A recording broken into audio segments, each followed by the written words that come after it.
설문지 작성 후 배포하고 그 다음에 회수까지 완료했다면 다음은 코딩이 필요합니다. SPSS 프로그램으로 바로 코딩을 해도 되지만 이 활용도 측면에서는 먼저 엑셀로 코딩을 해서 SSP로 호환해 사용하는 방법이 더 효율적일 것 같습니다. 자, 한번 코딩 내용을 한번 보실게요. 자, 이렇게 되어 있죠. 본 코딩 내용은 IPA, 즉 만족도 중요도 분석법을 활용하기 위한 설문지 코딩 내용입니다. 중요도와 만족도로 되어 있죠. 총 6가지 항목에 대해서 중요하다고 생각하는 정도를 5점 척도로 해서 코딩을 했습니다. 자, 보시면은 뭐 3점 보통, 4점은요 만족, 중요하다라는 거죠. 여기서는. 그 다음에 자, 만족도 부분, 실제 중요하다고 생각하지만 뭐 비대면 동영상 강의를 통해서 어느 정도 만족했는지에 관한 내용에 관해서는 뭐 3점, 4점 등으로 분류가 되어 있네요. 그 다음에 전반적인 만족도, 전반적인 중요도와 만족도를 조사했고요. 그 다음에 각 대학별 코딩을 했어. 그 다음에 자, 뭐 성별은 뭐 1은 남자, 2는 여성으로 이렇게 분류를 했습니다. 뭐 연령도 조사를 해봤고요. 그 다음에 향후 뭐 비대면 동영상 수강 희망 여부에 대해서도 5점 척도로 이렇게 구분을 했죠. 그 다음에 우리가 그 중요도 순서, 즉 5가지 항목에 대해서 쭉 기술을 했습니다. 코딩을 이렇게 하는 거죠. 그 다음에 뭐 가장 선호하는 뭐 방식은 뭐 비대면 동영상인지 실시간 화상 교육 방법인지 아니면 대면 수업 방식인지에 관한 코딩을 쭉 이렇게 했습니다. 뭐 시간 통제라고나 설문 항목도 있고요. 그 다음에 보시면 워드 클라우드 분석을 위해서 이렇게 4가지 항목에 대한 학생들의 서술식 내용을 쭉 이렇게 기술을 했습니다.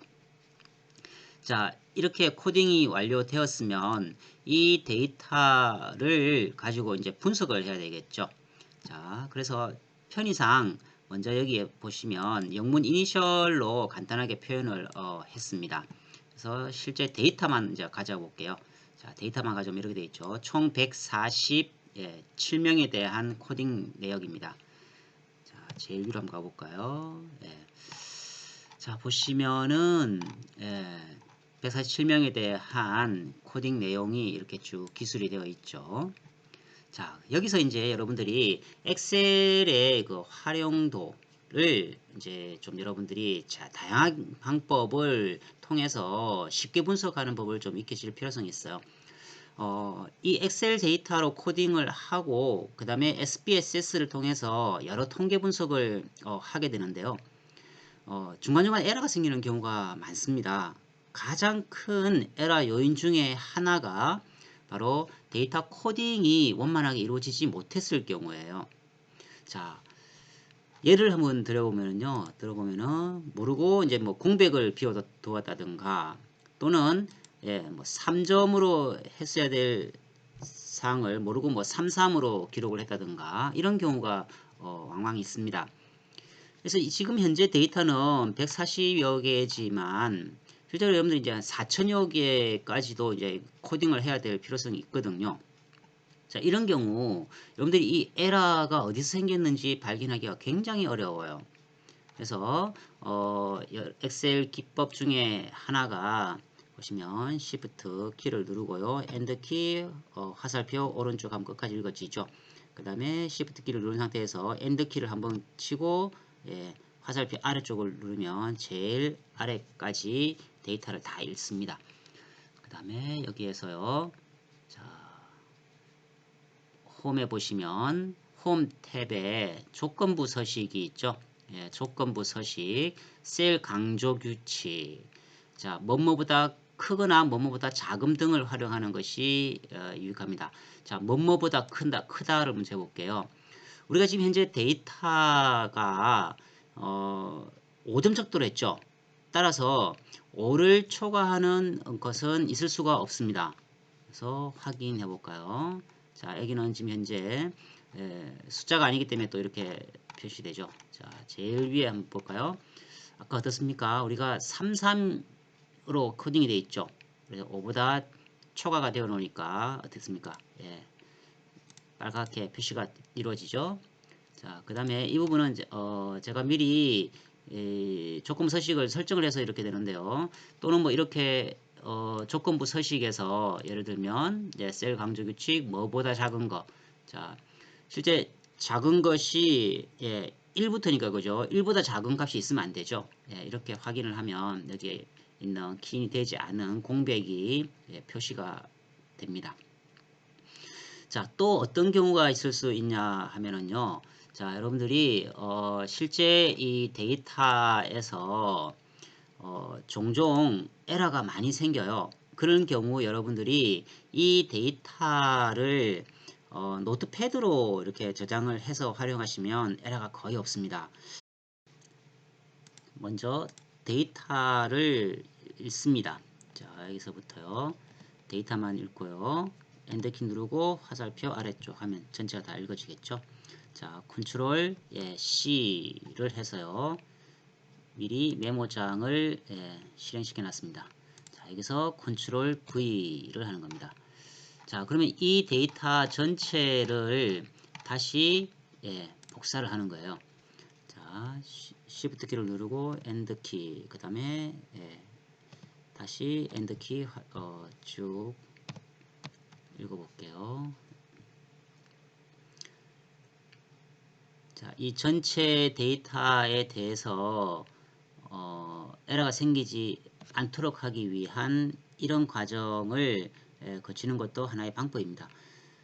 모든 데이터를 읽었는지를 확인할 용도로요. 컨트롤 X를 해볼게요. 그럼 데이터가 전혀 안 나오니까 다 읽어졌다는 결론이겠죠. 그러면 다시 엑셀 데이터로 가서요. 제일 끝에 새로 한번 만들어 볼까요? 새로 하나 추가를 해서 컨트롤 V. 자, 이 데이터를 활용해서 하시면 SPSS로 호환해서 사용하셔도 에러가 생기는 경우가 거의 없습니다. 자, 이제 그렇게 해서 정상적으로 뭐 데이터를 가져왔다고 하면은요.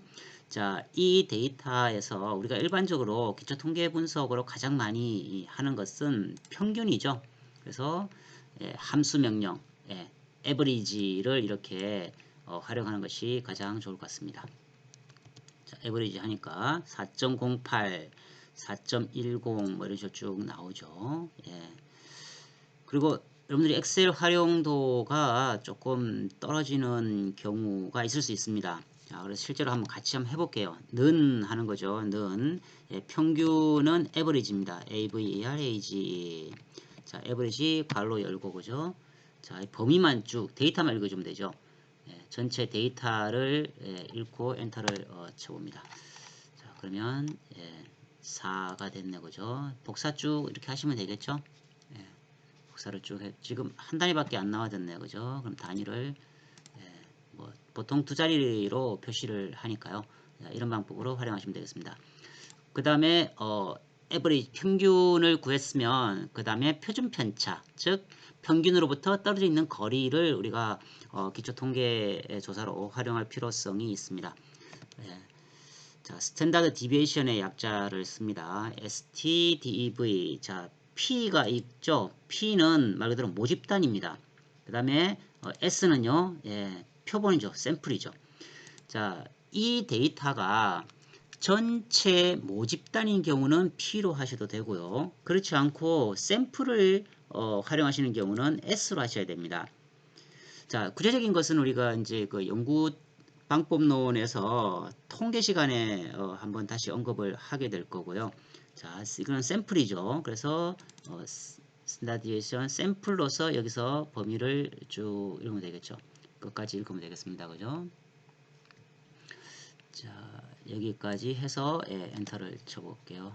그러면 0.82가 나왔네요. 그죠? 쭉 뭐 이렇게 들어가시면 되겠죠. 숫자가 너무 크니까요. 단위를 좀 이렇게 줄여서 뭐 2단위 정도까지 기록을 하시면 되겠습니다. 자, 이렇게 해서 나중에 논문에 언급하시면 되겠고요. 자, 다음은 엑셀의 피벗 테이블을 활용해서 쉽게 퍼센테이지를 계산하는 방법을 익혀보겠습니다. 먼저 이 로 데이터 전체를 오른쪽 마우스를 쉬프트해서요.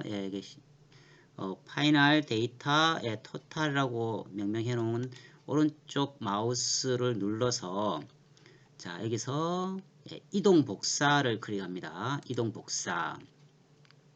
자, 그러면은 여기에서 복사본 만들기를 클릭을 하십니다. 복사본 만들기. 물론 여러 데이터를 여러분들이 불러 놓았으면은 여기에 여러 가지 내용이 뜰 건데요. 지금은 새 통합 문서보다는 기존의 데이터에서 그대로 하겠습니다. 자, 여기서 복사본 만들기를 하고 확인을 한번 해볼게요. 그러면 원 데이터 바로 옆에 왼쪽 옆에 생기죠. 자, 얘를 편의상 뭐 이렇게 옮겨서 할게요. 자, 이쪽 옮겨서요.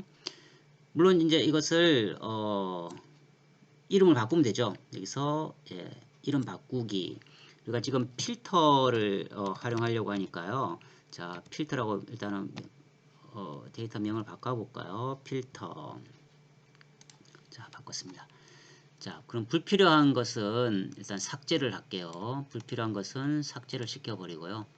자, 이 전체에 대해서 지금 우리가 분석을 하겠다라고 하는 거죠. 그 중에 인구 통계학적 데이터는 나중에 다시 활용하면 되니까요. 뭐 이 전체 데이터도 다 삭제를 시켜버리겠습니다.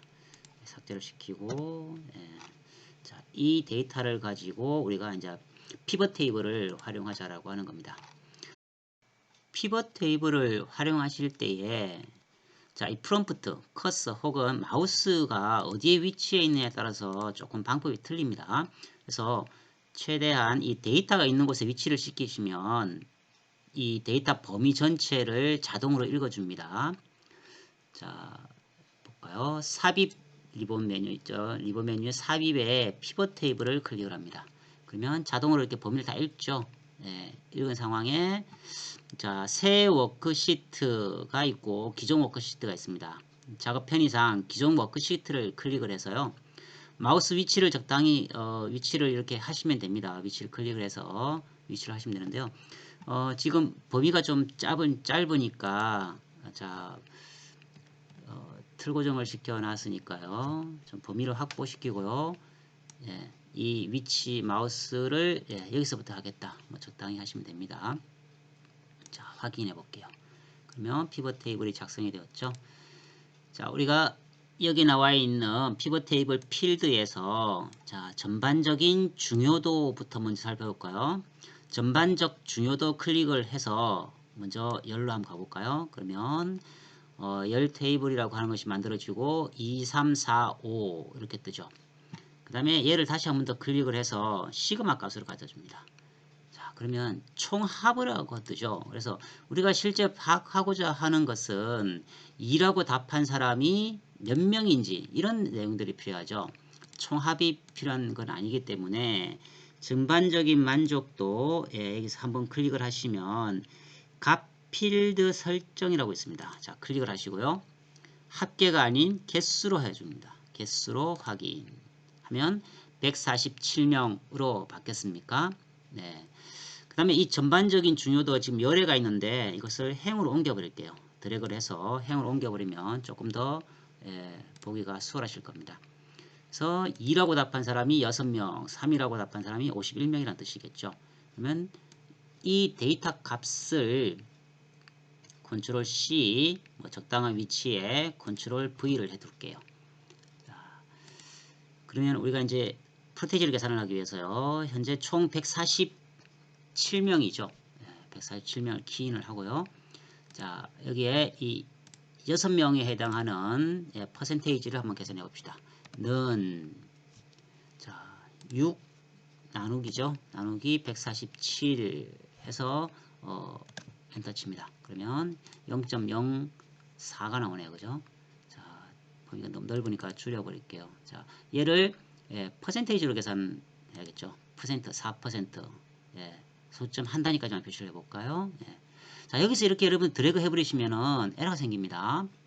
그 이유는요, 자, 여기에 나와 있는 여기에서 F2를 눌러보세요. 아니면 예, 수식 여기서 하셔도 되고요. 자, 여기에서 F2를 눌러서요. W120이죠. 그러니까 즉 얘입니다. W 120 맞습니까? 예, 맞네요. 자, 얘 값을 고정을 시켜야 됩니다. 우리가 절대 함수라고 하는 거죠. 상대 함수가 아닌 절대 함수로 고정을 시킵니다. 자, F4 키를 한번 눌러주시면 됩니다. F4. 그럼 달러 표시가 만들어지죠. 그래서 이 상태에서 엔터를 치면은요, 147은 항상 고정시키라는 뜻이죠. 고정시켜서 예, 51 나누기 147, 61 나누기 147, 29 나누기 147을 실행하라고 하는 뜻입니다.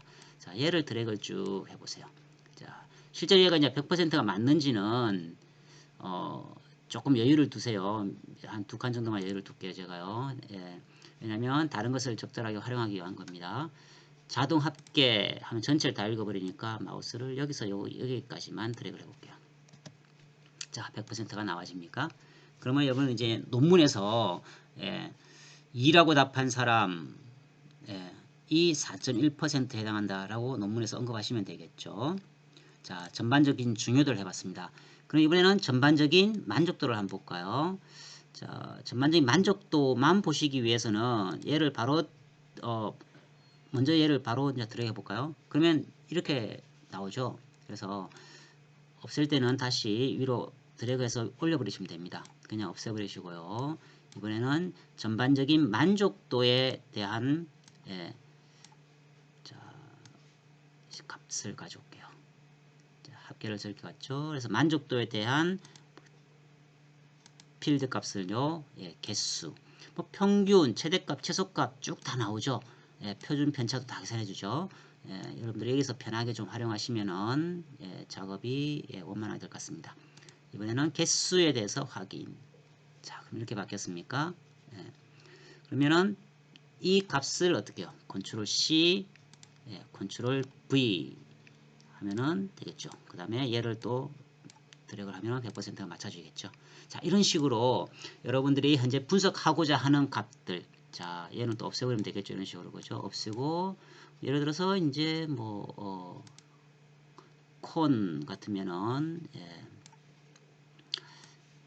자, 콘텐츠 다양성에 대한 예, 내용이죠. 얘를요 다시 값 필드를 예를 들어서 개수로 바꾸자.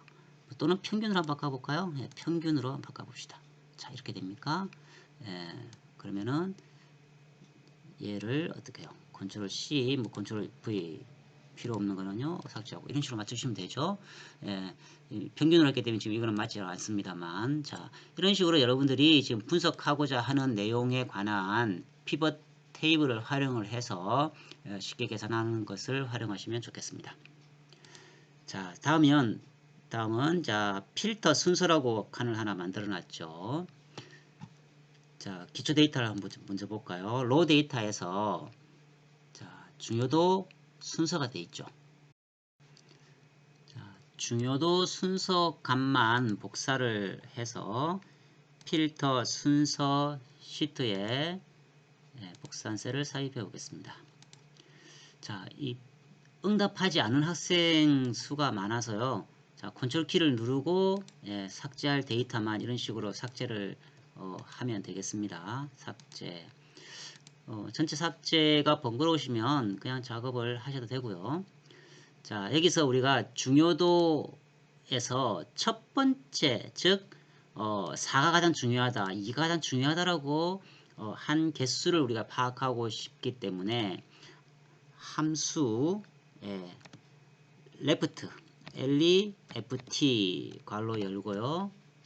자, 이 값에서 콤마 첫 번째, 즉 4만 가져와라라고 하는 명령을 내립니다. 자, 전체 빛난이 없으면 컨트롤 키를 누르고 자, 마우스가 이렇게 변할 때요. 더블 클릭을 하시면 쭉 자동으로 전체가 복사가 됩니다만 지금은 공백이 있어서 일일이 이렇게 드래그를 좀 해주셔야 됩니다. 자, 여기까지네요. 자, 그러면 전체 값을 다 했고요. 자, 중요도 순서를 다시 카피를 한번 해볼게요. 자, 우리 지금은 함수 명령이 들어가 있기 때문에 예, 이 값을 좀 편하게 쓰시려면 예, 복사. 자, 오른쪽 마우스를 눌러서 복사한 셀 값만 가져오겠습니다. 자, 값만 가져가고요. 그 다음에 피벗 테이블, 즉 삽입 리본 메뉴에서 피벗 테이블을 하나 만들겠습니다. 그러면 기존 워크시트에 적당한 위치에 피벗 테이블을 예, 확인되었죠. 그러면 중요도 순서에 관한 예, 시그마 값을 계산해봐라 하면 이렇게 나왔죠. 네. 현재는 전체 인원이 맞지는 않습니다. 공백 때문에요. 자, 그러면 우리가 이 응답한 사람들의 값만 가지고 우리가 활용하면 되겠죠. 작업 편의상 미리 좀 만들어 놓았습니다. 자, 이렇게 컨트롤 C. 그 다음에 네, 여기 와서요. 뭐 컨트롤 V를 해볼게요. 자, 이 사람들에 대한 것을 이번에는 삽입 원형 차트로 한번 해볼게요. 원형 차트로 삽입 이렇게 표시를 해볼까요? 예. 이렇게 해서 예, 적당하게 표현을 해서 얘를 예, 활용하면 되겠죠. 그 중에 현재 값을 이제 표시를 좀 해야 되니까요. 데이터 레이블을 추가해 보겠습니다. 데이터 레이블 예, 추가. 자, 이번에는요. 마우스 오른쪽을 눌러서 데이터 레이블 서식을 좀 바꿔 볼게요. 자, 우리가 값이라 되어 있는 것을 백분율로 바꾸고요. 값을 삭제를 하고 자, 이 백분율을 표시를 소수 첫째 자리까지만 해보겠습니다. 범주가 현재 일반으로 되어 있네요. 예, 사용자 지정으로서 예, 한가까지 맞추면 되겠습니다. 자, 여기서 우리가 이제 제가 보기 편하게 하도록 하기 위해서 가장 예, 많은 퍼센테이지 순으로 이렇게 정렬을 시켰습니다. 뭐 여러분들이 필요하신 대로 하면은 원래 값대로 하시든지 그렇지 않으면요. 예, 자, 정렬해서 뭐 오름차순 뭐 이런 식으로 변경해서 사용하셔도 되겠습니다. 자, 다음은 IPA 분석을 해보겠습니다. 제가 미리 값을 좀 복사를 해 두었는데요. 자, 기초 데이터 분석에서 함수 명령어를 사용해서 이 구해놓은 평균 값을 가져올 때요. 컨트롤 C 그 다음에 자 복사를 하시면서 값만 복사를 가져오셔야 에러가 생기지 않습니다. 너무 많으니까요. 자, 조금 줄여주고요. 그 다음에 가로 세로 위치 바꾸는 방법 여러분들 뭐 아시겠습니다만 컨트롤 C 그 다음에 선택하여 붙여넣기에서 붙여넣기 값을 이렇게 바꾸시면 편리하게 사용하실 수가 있습니다. 자, IPA 분석을 위해서는 우리가 SPSS를 활용해야 됩니다. 다음은 빅데이터 분석 솔루션인 R의 워드 클라우드 분석을 위하여 비대면 동영상 강의 전반에 대해서 느낀 점을 자유기술 방법으로 요구한 이 설문조사 내용입니다. 자, 뭐 전체 만족도에 대한 내용도 기술되어 있고요. 장단점 또는 건의사항 등에 관한 내용 등을 쭉 이렇게 설문조사한 내용이죠. 자, 우리가 데이터를 구분을 좀 했었습니다. 기억이 나실 것 같은데요. 일반적으로 비정형 또 반정형 그리고 이 정형 데이터 이렇게 구분을 했었죠. 빅데이터 분석은 이 비정형 혹은 반정형 데이터를 이 정형 데이터화 시켜서 실제 분석을 하게 됩니다. 워드와 같이 이 텍스트로 구성된 이러한 반정형 데이터를 이 분석 가능한 정형 데이터로 전환하는 과정, 이러한 정제 과정을 우리가 전처리라고 표현한다라고 하는 것을 꼭 기억을 하시기 바랍니다. 자, 여기서 오늘의 돌발 퀴즈를 드릴게요. 분석 가능한 정형 데이터로 전환하는 이 데이터 정제 과정을 무엇이라 칭하는지를 여러분들이 퀴즈 내용으로 제출하시기 바랍니다. 수고하셨습니다.